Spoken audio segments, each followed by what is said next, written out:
Fantastic. So today, talking with Simon Dixon of Bank to the Future, CEO and co-founder of the company. Simon, welcome. Thanks for having me. Fantastic. Simon, maybe you can start off by telling our community a little bit about your background, how you got into crypto, and how you kind of founded Bank to the Future, the foundation of everything. Sure, yeah. So I was working in investment banking, and I left in 2006 to write a book called Bank to the Future. And that was on systemic risk in banking. And I spoke around the world on the subject of the problems of banking. That brought me to one lecture where I met a guy who also invited me to. He was an early Bitcoin developer and an anarchist called Amir Taki. And he invited me to speak at the first Bitcoin conference in the world. So that was in Prague in 2011. And I spoke on the difference between Bitcoin and banking. And then that led to the next draft of the book, which was Bank to the Future, which was the first published book in the world to include Bitcoin. And so because we started investing in the industry, and we founded a platform called BnkToTheFuture.com, which was trying to do disruption in venture capital. And at the time, we were in the UK, and we were one of the first companies that managed to persuade the regulators to allow people to invest online in private equity. But we ended up in a 4-year mission to try to secure global licenses and got different registrations and trying to allow people to invest in this industry. And then around about 2015, we relocated to Hong Kong, set up the company in Cayman Island, got ourselves registered with the Cayman Island Monetary Authority, and set about securing licenses around the world for various different things. So we have a US broker-dealer and various other licenses. And that was the Bank to the Future, the platform. And so we, through the platform, we were fortunate to do funding rounds in early companies like Bitstamp, Kraken, BitPay, BitPayzer, UnoCoin, and about 100 other of the most valuable companies in the industry. And one of the highlights was supporting Ethfinex in the unfortunate hack situation that happened. And through that, we allowed token holders to convert some of their tokens as a result of the hack, and get Ethfinex equity. And so we're also shareholders in Ethfinex, that kind of brings us to where we are now. Fantastic. Maybe before we jump into a little bit more about Bank of the Future, maybe you could just talk about how you persuaded regulators to kind of allow this to go forward. That sounds like a pivotal, kind of a linchpin step in the development of the company. Well, actually, there was a group of us, and there was no such thing, like crowdfunding had become a thing in the States, but there was no such thing as equity investing online at the time. And so a group of platforms that were all looking to do the same thing in UK kind of set up an association. And over a period of 3 years, we managed to persuade the UK regulators to do that. And they became the first regulators to support this industry. Several years later, the Jobs Act came around. So US was like third on the list, I think. But everyone knows the Jobs Act just because it was popularized the most. But that was about 3 years after the industry started. And then the world kind of adapted their regulations in order to allow for the investing online, which is really quite funny because when ICOs became a thing after, we were investing in the very first ones like Mastercoin and MadeSafe and Storage and Factum. But when they became a really big thing after we did the Ethereum one as well, and then a few years later, that led to the ERC20 contracts, which just exploded, where Ethereum started to become disruptive to the investment banking IPO industry. Really, regulators were working on this for a long time, and because Bitcoin and crypto is so global, it kind of just jumped in without knowing any of the history of what was actually being done before ICOs. And so we always knew that ICOs would kind of be treated as securities at some point, depending on their structure. And to distinguish them from cryptocurrencies, which are slightly different. And then we always knew at some point the industry would need a regulated way of doing this. And so, we were investing in all the disruption, and ICOs got very disrupted to our model in equity, but we were happy for that. But at some point we knew it was going to come full circle, because we'd always sold these things as securities and done them in compliance with securities laws. As it became more important for the industry, we think that Bank to the Future is a really important part of the ecosystem, because we now have all the structures, and we've been working on them for years, since 2010, to be able to do this in compliance with securities laws. So when we launched the BF token, which recently launched on Ethfinex trading and Bitfinex trading, we did the whole thing in compliance with securities law, but also ensuring that they were utility tokens, because they genuinely are utility tokens. But when we sell them to investors, we sell them as securities. But when they launch on the exchange, they're sold, they're used for the genuine utility, because our platform is live and functioning, and we got a genuine utility and a large user base of 60,000 accredited investors that are started to use this token in conjunction with our platform. Fantastic. You touched on a lot of the points, but maybe just for anyone that's jumping in now, or is not familiar with the token or the platform, maybe just what you guys do, what you guys offer. You're talking about venture capital, kind of access to venture capital kind of returns in the crypto space. Yeah, sure. So the BF token was, we launched it to solve some of the key problems that we were experiencing. And so one of the first problems we were having is every time we launch something on Bank to the Future, because we get about 50 applications a day, and we're very selective. We only work with about 1% of the companies that pass the due diligence process and kind of are what our investors are looking for.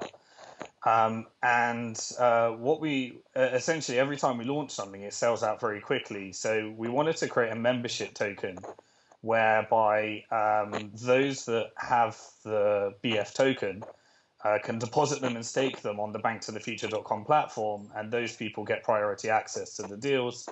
And then the non-token holders, if there's anything left over, then they can do that, invest through the platform. The second thing we wanted to do is create a rewards token, because we had this, we went from, because we were here so early, we went from trying to look for the one Bitcoin business that was being funded every 3 months that no venture capitalists wanted to invest in, to a lot of people wanting to invest in the industry, to getting 50 applications a day and every single startup in the world looking to tokenize and kind of join the industry. So we kind of been through that whole cycle, and we saw some overwhelming growth pains around how we actually deal with these this overwhelming applications that are all coming in. So we wanted to create a platform whereby the community can vote more. Kind of what Ethfinex's goal was to create more of a community around what gets listed on Bitfinex. We also wanted to create a community around conducting due diligence and performing more investor relations. And so we got a nice synergetic relationship with Ethfinex, because we do a lot of that due diligence, and we got our rewards token to help put through there, and then we can work with do the primary offerings, and then Ethfinex can do some of the secondary offerings, and you also have a community with your token that you're building there. So it kind of puts people through another due diligence cycle for selecting these things.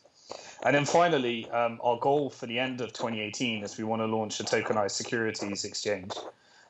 So this would be not utility tokens that would trade on something like Ethfinex, but actual securities where people can actually pitch just pure investment tokens. And we would launch those in compliance with securities law, and we want to have a secondary market whereby qualifying investors can trade those on our securities token exchange.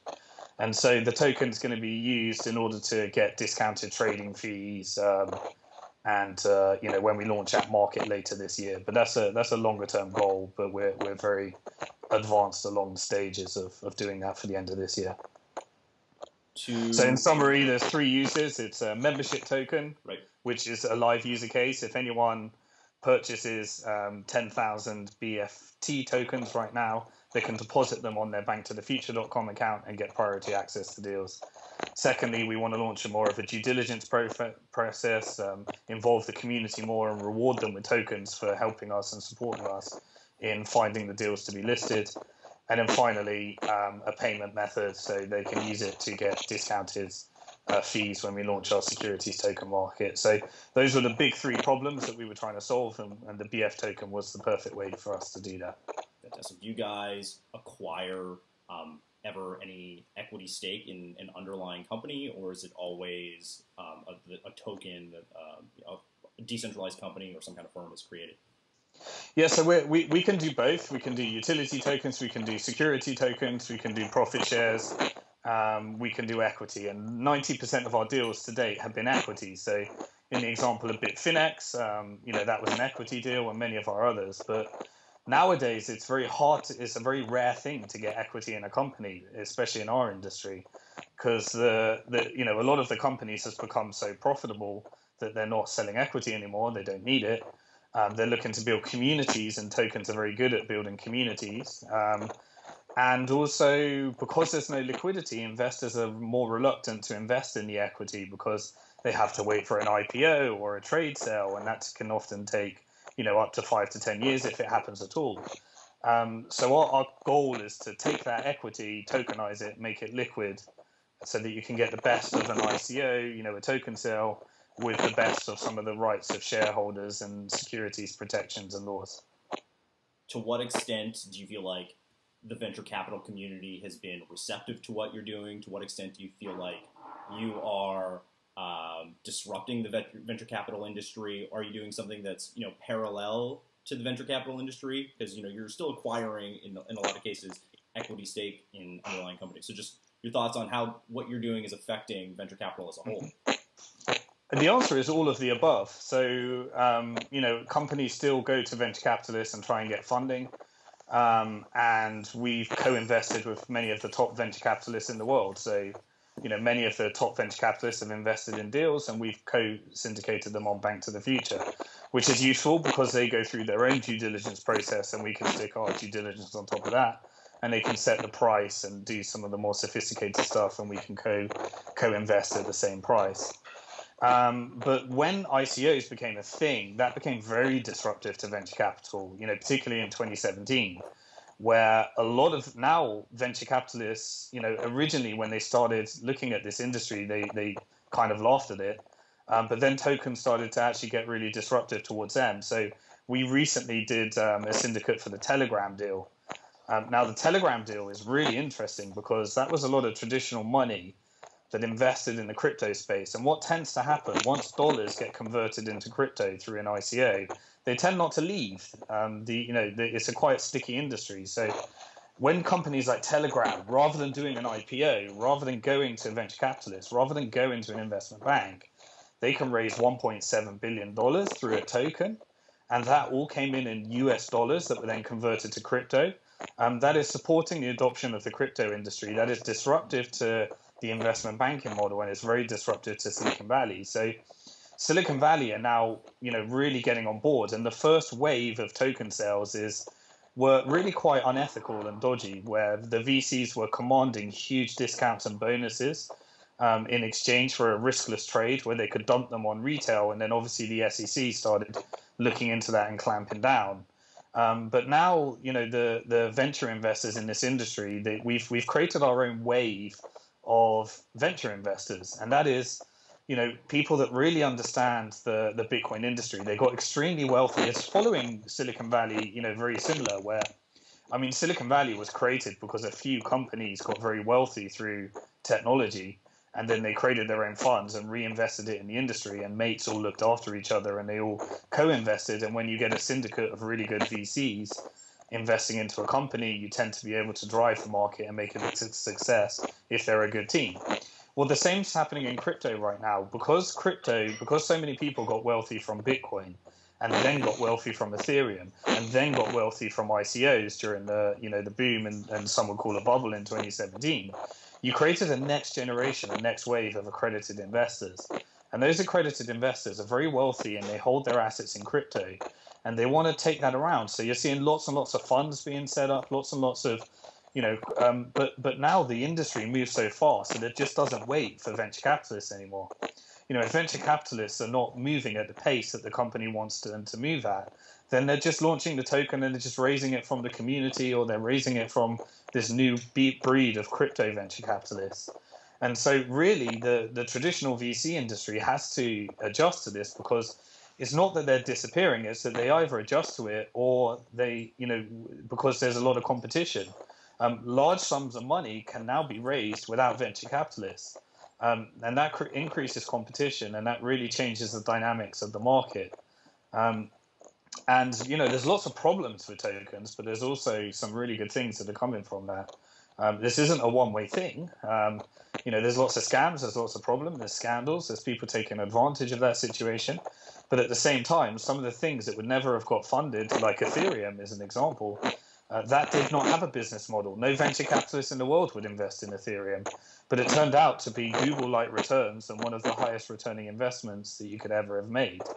And so, that's a really shocking thing for the industry, and really interesting, and one of the most exciting times to be around in financial history, because now there's competition amongst these, traditional siloed halos of money. And because, US is such a challenging place to do a token sale, it's actually becoming really disruptive to Silicon Valley, because now everyone's going to Asia and different places, and Silicon Valley has become the worst place to raise funding for someone looking to do a token sale.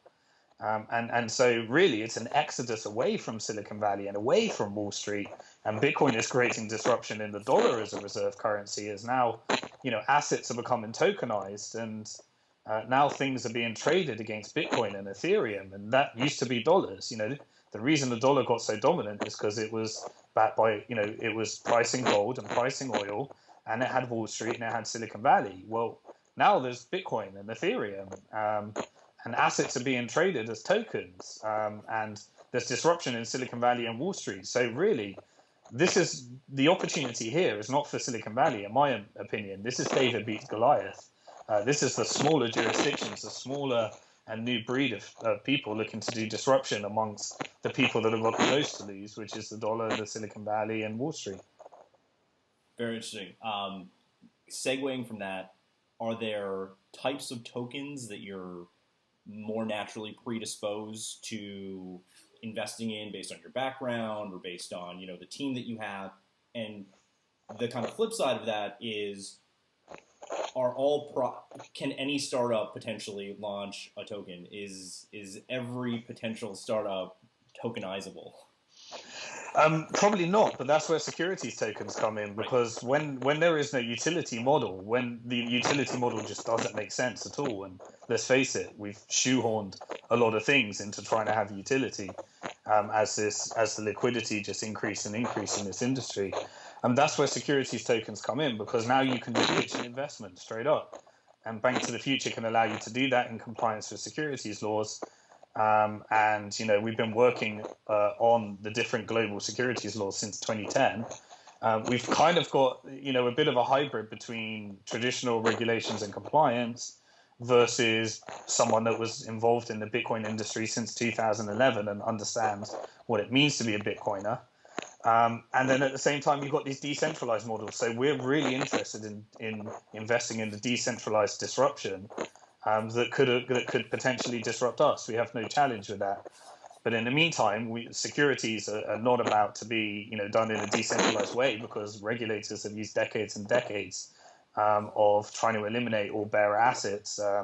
But I think there's going to be two booming markets. There's, just like Bitcoin right now, there's a booming market for KYC, fiat to crypto through an exchange.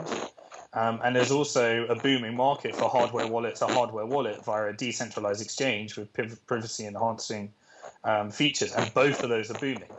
And one of them has, a slightly different user experience and the other, but both of them are really important user cases. And we're looking to invest in both. One thing I've learned, from investing in early in this industry, is that sometimes having too much of an opinion about your investment theses kind of is wrong. So we started believing that the future of finance looks very different from the past. We didn't know what it looked like. We didn't know which companies were going to succeed. So we were diversifying across them all, and just knew that the investment theses of this industry could disrupt traditional finance, which we still believe to this day. Means you've got to be really widely diversified. And that was kind of the reason why we created the BnkToTheFuture.com platform, because we wanted to invest less in many deals. We didn't want to be fully exposed to a couple of deals and try and pick the 10 that are going to win. We just wanted a really diversified portfolio. So we launched a platform where we could find the deal, and people could co-invest with us. And then we'd be like one entity that's a bit like a hybrid between a venture capital institution, but also having lots of different investors with lots of different schools of thought, so that the average investor on our platform has a diversified portfolio of about 14 different investments through our platform. So people are looking to diversify, and I think that's the way and approach to move forward, because sometimes logic doesn't even work in our market. We've got a crazy market. One of the things that tokens did is they kind of took away that model whereby a company either succeeds or fails. Well, in token market, they don't either succeed or fails. We have scams that are still traded that have pumps, and people are still making returns off of trading Ponzi schemes and scams that they know are scams. So a token never dies. Once you put it on the blockchain, it continues. And while an exchange might not list it, a decentralized exchange will. Right. So, it kind of changes the odds of success here. While you can even make a really bad investment, and it can still kind of give you returns based upon the crazy market that this crypto industry is producing. In traditional VC, it generally takes quite a bit of time for a company to raise a seed or a Series A round. They can talk for months and months, and it requires a lot of face time.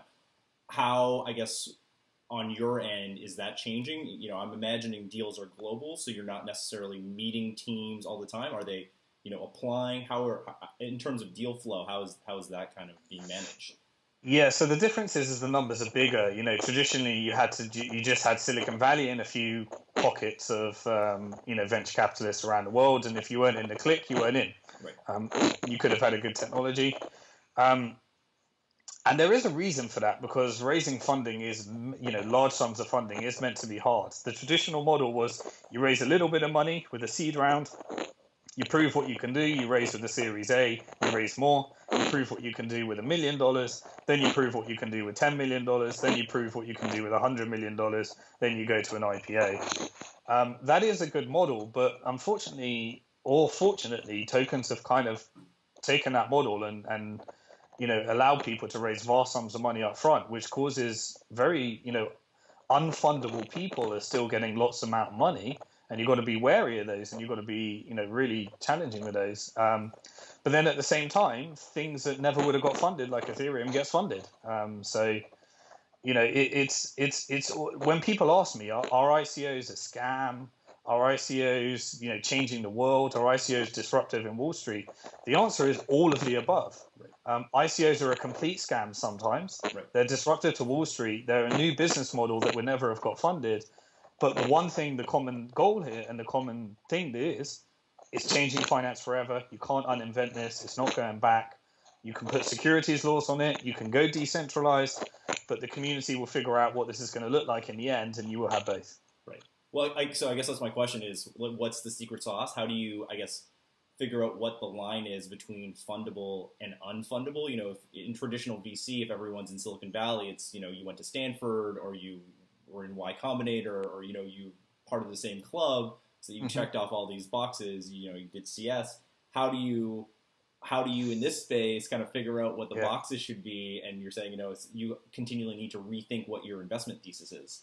Yeah, similar things. So if you put a bunch of really good investors around a good team, then whatever their original thesis was, it can come out something good on the other side. So we look for the same thing. We look for other really good investors in this industry, advisors that are willing to put their reputation on the line for it. So one of the challenges today is you've got all these new people that are calling themselves advisors that don't know anything about blockchains, that think that blockchains are databases, and really, raising vast sums of money for something that's not a blockchain. Right. And so, I like to see some old school people that have been around the block, pardon the pun, but been around the block for a few years, and they know what blockchains do, what they don't do, and they're willing to put their reputation on the line and become an advisor. So I think, it's similar things, really. You're looking for a bunch of good investors around a bunch of good advisors, around a good team, around a product that seems to make sense. And then at the end of that, you can probably make something that works. You've also got to really look at the economics and token allocation, because you really don't want people to get very rich very quickly and end up just not delivering the technology because they didn't get locked in, or the economics were not set up right, or VCs were getting too big bonuses that they're going to dump onto the retail as soon as they hit the market. So looking into those economics, lock-ins, motivations, and incentivizing people, that's really important, because you want a team that's going to be at this for 3 years and is going to build something, really incredible that's going to change the world. Awesome. One of the things I think is interesting about what you guys are doing is it's VC that's opened up to anyone. It's not just accredited investors. Do you guys have a sense of who the general kind of profile is of the token holder? Are they, have they been in cryptocurrency for a long time? Are they accredited investors? Are there, predominantly VCs? Just any kind of sense of who the general person is that holds the token. Well, so through our platform, we're open to qualifying investors only. And what that means is in every jurisdiction, there's a different definition of who can invest. So, for example, in the UK, a sophisticated investor can be someone that passes a suitability test and has made a minimum of 2 investments. In the US, you have a net worth requirement, you have an income requirement. And so what we've done is we've been through all of these different jurisdictions and created custom onboarding process, compliance process, and local partners in all the different jurisdictions that we mainly focus on. Predominantly, most of our investors come from Asia. At Bank to the Future, and we've got very strong relationships in some of the major economies that are investing in these things. But yeah, what we're kind of moving towards is a model for retail investors and a model for accredited investors. And so while originally the token sales were all about democratizing investing, allowing anyone to purchase anything, they soon started to realize that completely disrupts everything that the regulators have ever implemented since the 29 stock market boom and bust and crashes. So then suddenly crypto people realize, there is securities law and it does mean something. And so what tends to happen is you get the accredited investors that are putting up the vast majority of the funds. And then you have to do either a semi-restrictive public sale, which is, for example, at Bank to the Future, we raised 30 million from our platform. We did that in 15 hours. And then we did a small public sale, which sold out in 2 minutes and 17 seconds. And what we were doing for our public sale is we were just selling memberships, where you could use the token for membership on the platform and very specific things. And it was restricted to, a maximum purchase of $10,000. And we had specific membership tiers. But what the other models are moving towards now is, rather than actually selling tokens to retail investors, they're just giving them away. So some of our customers are doing airdrops, where they're giving anyone that subscribes and joins their community, the opportunity to get free tokens, but they're selling the token sales out to accredited investors and the equivalent of accredited investors in different countries. So the industry is getting pretty it's getting pretty sophisticated now. In 2018, I think is really the year that compliance kicks in. We figure out what models work. Investors are getting more savvy. They're getting more wise. I think we're going to have a second bull market. We've had a real correction, which is definitely needed. We got too overheated in our market. We really needed a correction, but I think we're going to have a second wave this year. And I think we're going to have a much wiser audience, but also, we have these market forces that are driving lots and lots of new people into this industry. And there's going to be some casualties along the way, but as long as people are disclosing in the correct way and investors are getting more wise, the model's kind of evolving. Kind of took the next question away from me, which was going to be what your kind of theme or kind of driving force for 2018 is. You feel like it's going to be regulation? Yeah, so 2018 is where the whole crypto industry has realized that securities laws does matter. But that's going to drive two things: complete decentralization, DAOs, and really innovative things that operate completely outside of the traditional financial system. But also token sales, which disrupt IPOs in Silicon Valley and are done in compliant ways under a semi-centralized model with a distributed way of raising funds. And those are going to be the two things. I think we're going to have a second wave of, we're going to enter a crypto bubble again. I mean, personally, I believe that Bitcoin is significantly undervalued. Ethereum, Bitcoin's becoming very disruptive in terms of now small central banks are actually holding Bitcoin as a world reserve, as a reserve currency. More assets are being traded against Bitcoin and Ethereum, making them reserve currencies of assets, and lots of digital currencies. People are entering fiat into exchanges, and then they're keeping them in crypto. So Bitcoin is kind of becoming a reserve of that, whereas Bitcoin's kind of doing a bit of disruption in payments, in savings. Ethereum seems to be doing disruption in IPOs and capital markets. And then we're seeing lots of different user cases looking to solve scalability, privacy, governance, and all the issues that we know exist in this blockchain industry. We're at a very healthy point. Some of the things are completely overvalued, complete bubbles. Other things are completely undervalued, and we have a whole new wave of young people that were destined for, taking on debt, getting jobs, taking on student debt, getting a job, and then taking on more debt, then getting a mortgage was their destiny. Right. And then once they got a mortgage, for the first time in their life, these younger people have actually decided that you can call them speculators, you can call them whatever you want, but they started thinking about saving and investing for the very first time in their life, and their destiny has changed because they had an alignment with these crypto assets. They decided that it was part of something that they were interested in, their values, their beliefs, and they decided to put a small amount of money into speculating or purchasing these tokens and something they were interested in. And now this is a next generation of savers and investors. They're not going to buy gold. They're not going to buy stocks. They're not going to buy bonds. They're in crypto. And because the young generation are also going to get, make wealth in crypto, and then they're also looking at all these different assets that are going to be traded against their crypto, they're looking to diversify and spread that in a more speculative way than traditional investments, because they see this as the disruption of an industry that just isn't meeting their needs, doesn't meet their goals, and a way of actually thinking more global and in line with their values and their beliefs. That's a really interesting time and something we're really excited about supporting. There's never a dull moment in crypto.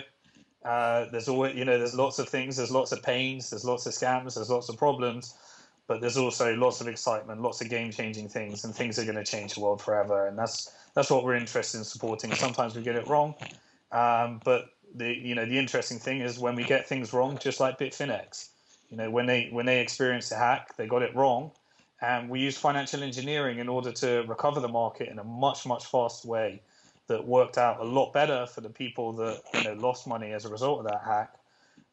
And this financial engineering is producing significantly better results in some cases than the people that went through liquidation and some of the problems that we're experiencing with Mt. Gox, which is 4 years on and no solution.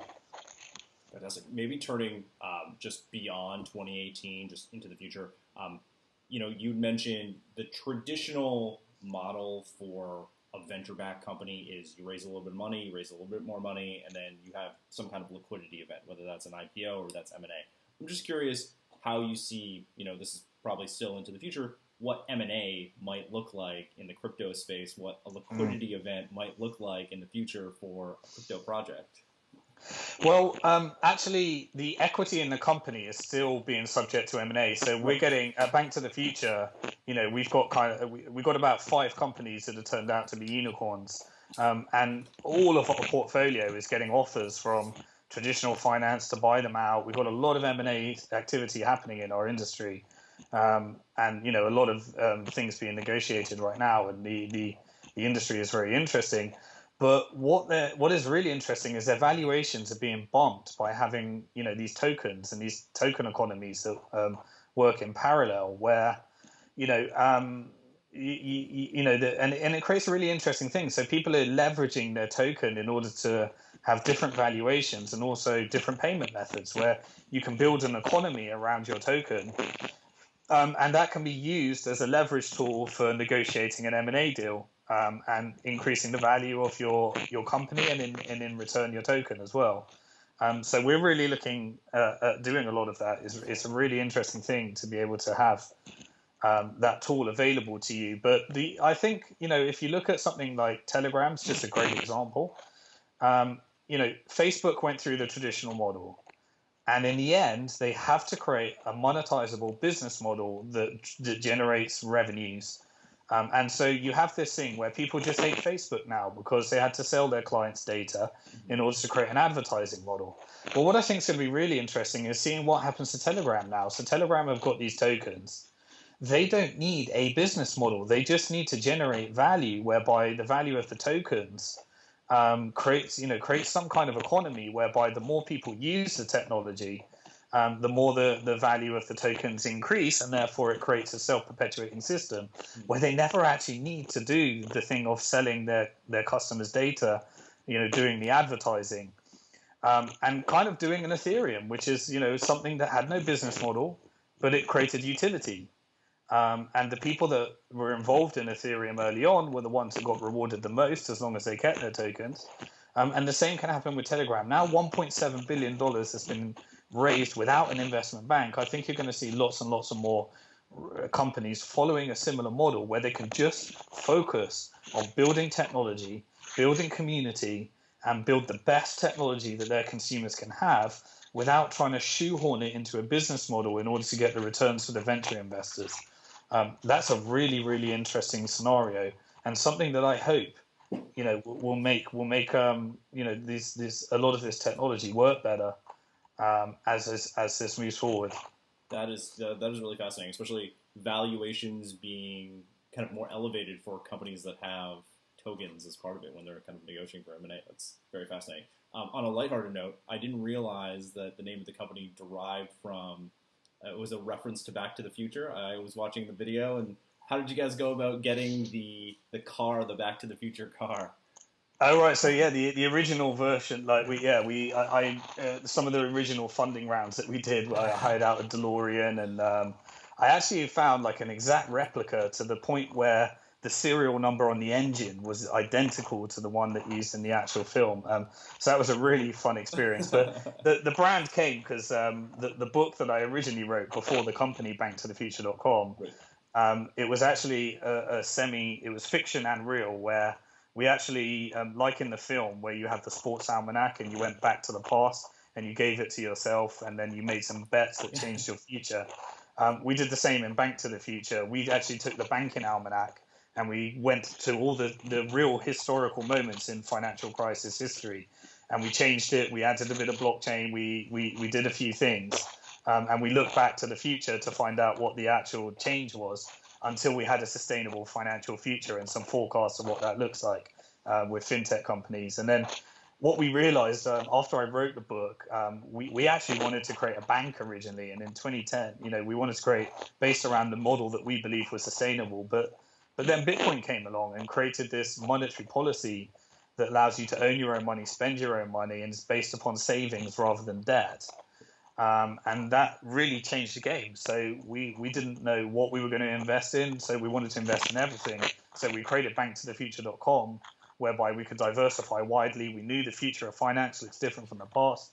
And so that's why we actually created the platform. And we thought, one of the founding principles is people asked me very early, well, how do you pick which types of deals you want to back? And I said, because fintech was kind of being used to support the banking industry. And my answer was, we're not interested in anything that allows banks to commit fraud and crime cheaper using a blockchain. We're just interested in things that actually disrupt the traditional and allow new business models. So we're looking for disruption, not supporting a legacy industry that allows for the same thing. But at the same time, I recognize that we have a two-tiered world. We have a fiat world where people spend money and it's based upon debt, but we also have an equity world, a crypto world where it's based upon savings and sound monetary policy. that creates a lot of volatility, and therefore you need things like stable coins and traditional fiat money, and you want the two to coexist so that you can get more adoption and more people in. So I believe in a coexisting world, but we're just more interested in the disruption. Fantastic. Thank you so much for being here. Maybe tell our audience where they can find you on Twitter, your website, any other kind of Sure. social media outlets they can kind of find you on. Okay, so our platform, if you're interested in investing in the industry, is BnkToTheFuture.com. You'd have to qualify as an investor to get access there. If you're doing something disruptive, then please apply for funding. We have a whole team dedicated to looking through these things, and we're getting some more decentralized models of getting the community involved in analyzing some of those deals as well. In terms of me personally, I'm on Twitter at Simon Dixon Twit. Just Google Simon Dixon. I got a twit at the end because Simon Dixon was taken. And then if you Google search the BF token, you can find our white paper and everything about our token and what we're up to as we implement our roadmap this year. And our first user case is anybody that purchases BF tokens, you can get them on Ethfinex or Bitfinex. And if you have a minimum of 10,000 tokens, deposit them on BnkToTheFuture.com, and then you get priority access to all of our deals if you're a qualifying investor. Amazing. Thank you so much for being here. Okay, thanks for the interview. Take care. Bye-bye.